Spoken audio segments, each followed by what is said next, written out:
ശ്രീ എൻ ശ്രീകുമാർ, വി ഡി സതീശൻ പറയുന്നത് സമൂഹത്തിൽ ഭിന്നതയുണ്ടാക്കുന്ന ഈ വർത്തമാനം പറയുന്നത് വിലക്കണം. 2, പിണറായി വിജയൻ പറയുന്ന അനുസരിച്ചാണ് ഇതൊക്കെ പറയുന്നത് എന്നും പറയുന്നു. എന്തുകൊണ്ട് ശ്രീ വി ഡി സതീശൻ ഇങ്ങനെ പരിഭ്രാന്തനാകുന്നു? ഹൈബി ഈഡൻ അടക്കമുള്ള, കെ ബാബു അടക്കമുള്ള കോൺഗ്രസ് നേതാക്കന്മാർ വെള്ളാപ്പള്ളിയെ വാനോളം പുകഴ്ത്തിയ ദിവസം കൂടിയാണ് ഇന്ന്. ശ്രീകുമാർ.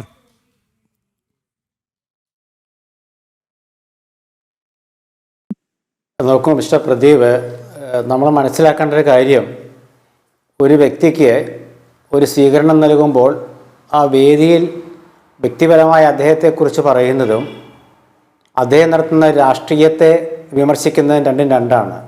ശരി.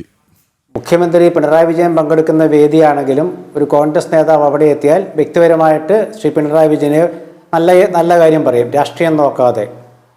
ഇവിടെ അങ്ങനെ തന്നെയാണ് സംഭവിക്കുന്നത്. ഒരു എം പിയും ഒരു എം എൽ എയുമാണ് കെ ബാബുവും ഹൈബി ഈഡനും കെ ബാബുവും. അത് ആ നിലയ്ക്ക് കണ്ടാൽ മതി. പ്രതിപക്ഷ നേതാവ് പറഞ്ഞതാണ് അതിലത്തെ രാഷ്ട്രീയം. ശ്രീ വെള്ളാപ്പള്ളി നടേശൻ്റെ സമീപകാലത്ത് നടത്തുന്ന പ്രസ്താവനകളെല്ലാം നമ്മുടെ ഇപ്പോഴത്തെ നവോത്ഥാന കേരളത്തിന് ചേർന്നതാണോ എന്ന് ചോദിച്ചാൽ ഭൂരിപക്ഷം പേരും പറയും അല്ലെന്ന്. ഇന്ന് CPM-ൽ തന്നെ എന്തുകൊണ്ട് വെള്ളാപ്പള്ളിയുടെ പരാമർശങ്ങൾ ഭിന്നതയുണ്ടാക്കിയെന്ന് നമ്മൾ കാണണം.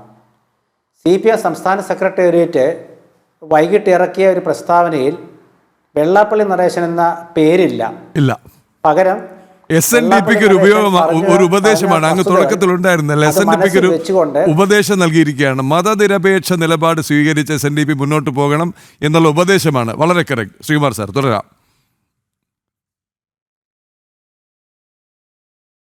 അതെ, അതാ പറഞ്ഞത്. അപ്പോൾ SNDPയെ ഉപദേശിക്കാൻ CPM വളർന്നിട്ടുണ്ടോ എന്നൊരു ചോദ്യമുണ്ട്. SNDP യോഗം എന്ന് പറയുന്നത് R ശങ്കറും KK Viswanathan വക്കീലും MK Raghavan വക്കീലും അതുപോലെ തന്നെ കോൺഗ്രസ് അനുഭാവിയായി മാത്രമേ ഉണ്ടായിരുന്ന ഡോക്ടർ KK രാഹുലിനൊക്കെ കൊണ്ടു നടന്നൊരു പ്രസ്ഥാനമാണ്. SNDPയുടെ ചരിത്രം എന്ന് പറയുമ്പോൾ അറിയാമല്ലോ, കുമാരനാശാൻ്റെ കാലം തൊട്ട് നമ്മൾ നോക്കണം. അപ്പോൾ ആ SNDP എന്ന് പറയുന്ന പ്രസ്ഥാനത്തിൻ്റെ ജനറൽ സെക്രട്ടറിയായ വെള്ളാപ്പള്ളി നടേശൻ, അദ്ദേഹം രാഷ്ട്രീയവും സമുദായവും ഇവിടെ കൂട്ടിക്കുഴയ്ക്കുകയാണ്. ഇതിൽ അദ്ദേഹം കൂടുതൽ കാണുന്ന രാഷ്ട്രീയമാണ്, ശ്രീ വെള്ളാപ്പള്ളി നടേശൻ കാണുന്നത് രാഷ്ട്രീയമാണ്. അദ്ദേഹത്തിൻ്റെ രാഷ്ട്രീയം എന്താണെന്ന് കൃത്യമായി ബോധ്യപ്പെടുത്താൻ അദ്ദേഹം ശ്രമിക്കുന്നുണ്ട്, പക്ഷേ അത് ഫലവത്താകുന്നില്ല. അതുകൊണ്ടാണ് ഇന്ന് CPM-ന് അദ്ദേഹത്തെ തള്ളിപ്പറയാതെ നട്ടലില്ലാത്തൊരു പ്രസ്താവന ഇറക്കേണ്ടി വന്നത്. എന്താണ് നട്ടലില്ലാത്ത പ്രസ്താവന എന്ന് പറയാൻ കാരണം? വെള്ളാപ്പള്ളി നടേശൻ നടത്തിയൊരു പ്രസംഗമാണ് പരാമർശ വിഷയം. SNDP യോഗത്തിൻ്റെ പ്രമേയമല്ല. വെള്ളാപ്പള്ളി നടേശൻ എന്ന SNDP യോഗത്തിൻ്റെ ജനറൽ സെക്രട്ടറി നടത്തിയ ഒരു പ്രസ്താവന. ആ പ്രസ്താവന പറയുമ്പോൾ ശ്രീ വെള്ളാപ്പള്ളി നടത്തിയ പ്രസ്താവന എന്ന് തന്നെ പറയണം.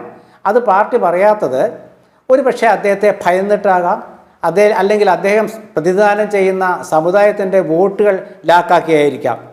അവിടെ ഞാൻ ഭിന്നത എന്ന് പറയാൻ കാരണം CPM-ൻ്റെ സെക്രട്ടേറിയറ്റ് അംഗവും അവരുടെ നിലമ്പൂരിലെ സ്ഥാനാർത്ഥിയുമായിരുന്ന M സ്വരാജ് വെള്ളാപ്പള്ളി നടത്തിയ പ്രസ്താവനയെ രൂക്ഷമായി വിമർശിച്ചുകൊണ്ട് നിരുത്തരവാദപരം, വെള്ളാപ്പള്ളി നടേശൻ നടത്തിയത് നിരുത്തരവാദപരം, കേരളം തള്ളും എന്നാണ് M സ്വരാജിൻ്റെ സെക്രട്ടേറിയറ്റ് അംഗത്തിൻ്റെ പ്രസ്താവന. അപ്പോൾ പാർട്ടിയുടെ പ്രസ്താവനയിൽ വെള്ളാപ്പള്ളിയുടെ പേരില്ല. വെള്ളാപ്പള്ളിയുടെ ഉപദേശം, നേരത്തെ ശ്രീ പ്രദീപ് പിള്ള പറഞ്ഞ പോലെ വെള്ളാപ്പള്ളിയെ SNDPയെ ഉപദേശിക്കുന്നു. സെക്രട്ടേറിയറ്റ് അംഗമായ M സ്വരാജ് നടത്തിയ പ്രസ്താവനയിലെ വെള്ളാപ്പള്ളിയുടെ നിർദ്ദേശം തള്ളു എന്ന് പറയുന്നു. ഏതാണ് CPM പ്രവർത്തകർ ഉൾക്കൊള്ളേണ്ടത്? CPM-ലെ ഈഴവ സമുദായത്തിൽപ്പെട്ട അല്ലെങ്കിൽ CPM-ലെ SNDP യോഗത്തിൽ പ്രവർത്തിക്കുന്ന സഹോദരങ്ങൾ ഏത് പ്രസ്താവനയാണ് ഉൾക്കൊള്ളേണ്ടത് എന്ന് CPM വ്യക്തമാക്കണം. ഇനി രണ്ടാമത്തെ കാര്യം, വി ഡി സതീശൻ പറഞ്ഞത്. എന്തുകൊണ്ടാണ് വി ഡി സതീശൻ അങ്ങനെ പറയാൻ കാരണമെന്ന് വെച്ചാൽ, നിലമ്പൂർ തെരഞ്ഞെടുപ്പിന് കുറച്ച് ദിവസം മുമ്പ് അദ്ദേഹം മലപ്പുറത്ത് നടത്തിയ ഒരു പ്രസ്താവനയുണ്ട്. ആ പ്രസ്താവന ഒരു സമുദായത്തെ ലക്ഷ്യം വെച്ചാണെന്നൊരു ആക്ഷേപവും പരാമർശവും ഉണ്ടായി. അത് വലിയ വ്യാപക ചർച്ചയായി. പക്ഷെ അതിനുശേഷം വെള്ളാപ്പള്ളി നടേശൻ്റെ ജന്മസ്ഥലമായ കണിച്ചുകുളങ്ങരയിൽ നടന്ന സ്വീകരണത്തിൽ കേരളത്തിൻ്റെ മുഖ്യമന്ത്രിയായ polit bureau member Pinarayi Vijayan അദ്ദേഹത്തെ പൊന്നാടി അണിയിച്ച് ആദരിച്ച് അദ്ദേഹത്തിൻ്റെ നാക്കിനെ സരസ്വതിയുടെ കടാക്ഷം അങ്ങനെ എന്തോ ആണ് വിശേഷിപ്പിച്ചത്. ആ വെള്ളാപ്പള്ളി നടേശൻ്റെ ആ സരസ്വതി കടാക്ഷം പറഞ്ഞ നാക്ക് ആണല്ലോ ഇന്നെന്തായാലും CPM-ൻ്റെ പ്രസ്താവന ഇറക്കാൻ പ്രേരകമായിട്ടുണ്ടാവുക. അപ്പോൾ ജനങ്ങൾ എന്ത് മനസ്സിലാക്കണം, പാർട്ടി എന്ത് മനസ്സിലാക്കണം? വെള്ളാപ്പള്ളിയെ തള്ളാനും വയ്യ, വെള്ളാപ്പള്ളിയെ എന്നാലൊട്ട് കൊള്ളുകയും വേണം. ഇത് പ്രത്യശാസ്ത്രപരമായിട്ട് CPM-ന് വന്ന ക്ഷതമാണ്. CPM-ന് യാതൊരു വിധത്തിലുള്ള പ്രത്യശാസ്ത്രവും ഇല്ലെന്ന് മാത്രമല്ല, തെരഞ്ഞെടുപ്പ് രാഷ്ട്രീയത്തിൽ ജയിക്കാനുള്ള വെറും അടവ് തന്ത്രമെന്ന് അവർ എപ്പോഴും പറയുന്ന, ജനങ്ങൾ ഇഷ്ടപ്പെടാത്ത ആ പദപ്രയോഗമാണ്. അപ്പോൾ വോട്ട് കിട്ടണം, പ്രത്യശാസ്ത്രം മടക്കി AKG സെൻറ്ററിൻ്റെ അലമാരയിൽ വെച്ചിട്ട് പേന കൊണ്ട് അവിടെയും ഇവിടെയും തൊടാത്ത പ്രസ്താവന എഴുതിക്കൊണ്ട് പാർട്ടി പ്രവർത്തകരെയും പാർട്ടിക്ക് വേണ്ടി വളരെയധികം സംസാരിക്കുന്ന റിജി ലൂക്കോസിനെ പോലുള്ള സുഹൃത്തുക്കളെയും പറ്റിക്കുന്നു. ഇവിടെയാണ് സതീശൻ ചോദിച്ചത് മുഖ്യമന്ത്രി എന്താ മിണ്ടാത്തതെന്ന്. വിദ്വേഷ പ്രസംഗമെന്ന് നമ്മൾ പറയുന്നത് എന്തുകൊണ്ടാണ്? ഒരുപാട് സമുദായങ്ങളും മതങ്ങളും കേരളത്തിലുണ്ട്. ഒരു മതത്തിൻ്റെ ആശയങ്ങളും അവരുടെ താല്പര്യങ്ങളും സംരക്ഷിക്കാൻ മറ്റൊരു മതത്തെ ചീത്ത പറയാൻ പാടില്ല. നവോത്ഥാന പ്രസ്ഥാനത്തിൻ്റെ ചെയർമാനോ മറ്റോ എന്തോ പ്രസിഡന്റോ എന്തോ ആണ് വെള്ളാപ്പള്ളി നടേശൻ.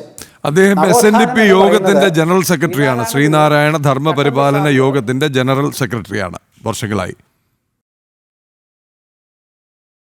അതെ, അദ്ദേഹം അതിൻ്റെ ജനറൽ അറിയാം. അതുകൊണ്ടാണല്ലോ നമ്മൾ ചർച്ചയാക്കുന്നത്. വെറും ഒരു വെള്ളാപ്പള്ളി നടേശനാണെങ്കിൽ നമ്മൾ ചർച്ചയാക്കില്ലല്ലോ. വെള്ളാപ്പള്ളി നടേശൻ എന്ന നമുക്കൊക്കെ ആദരണീയനായ ഒരു വ്യക്തിയാണ് അദ്ദേഹം, സംശയമൊന്നുമില്ല. നവതി പിന്നിട്ടൊരാളെ നമ്മൾ ആദരിക്കണം, ബഹുമാനിക്കണം. കേരള രാഷ്ട്രീയത്തിൽ വെള്ളാപ്പള്ളിയുടെ സ്ഥാനമൊക്കെ നമുക്കറിയാം. അതൊന്നും നമ്മൾ തള്ളിക്കളയുന്നില്ല. വെള്ളാപ്പള്ളിയുടെ രാഷ്ട്രീയവും വെള്ളാപ്പള്ളിയുടെ പ്രസംഗമാണല്ലോ ചർച്ചാ വിഷയം. വെള്ളാപ്പള്ളി എന്ന് പറയുന്നത് SNDP യോഗത്തിൻ്റെ ജനറൽ സെക്രട്ടറി നടത്തേണ്ട പ്രസ്താവനയാണോ ഇത് എന്നുള്ള സംശയം കൊണ്ടാണ് ഞാൻ അദ്ദേഹത്തിൻ്റെ രാഷ്ട്രീയം ഉണ്ടെന്ന് ഞാൻ പറയാൻ കാരണം. അതിൽ അദ്ദേഹം ഇന്ന് പ്രസംഗിച്ച, ഞാൻ ആ പ്രസംഗം കേട്ടില്ല, അദ്ദേഹം ഇന്ന് പ്രസംഗിച്ചതായിട്ട് ഞാൻ ഏതൊരു ചാനലിൽ കേട്ടതാണ്. തെറ്റുണ്ടെങ്കിൽ ക്ഷമിക്കുക. നമ്മളുടെ പിണറായി വിജയൻ ആണ് ഇപ്പോഴത്തെ മുഖ്യമന്ത്രി, പിന്നീടൊരു ഈഴവ മുഖ്യമന്ത്രി അടുത്ത കാലത്തൊന്നും ഉണ്ടാവില്ല എന്ന രീതിയിൽ അദ്ദേഹം പ്രസംഗിച്ചതായിട്ട് ഏതൊരു വാർത്ത കണ്ടു. ശരിയാണെന്ന് എനിക്കറിയില്ല, തെറ്റാണെങ്കിൽ ഞാൻ അത് പിൻവലിക്കുകയും ചെയ്യാം.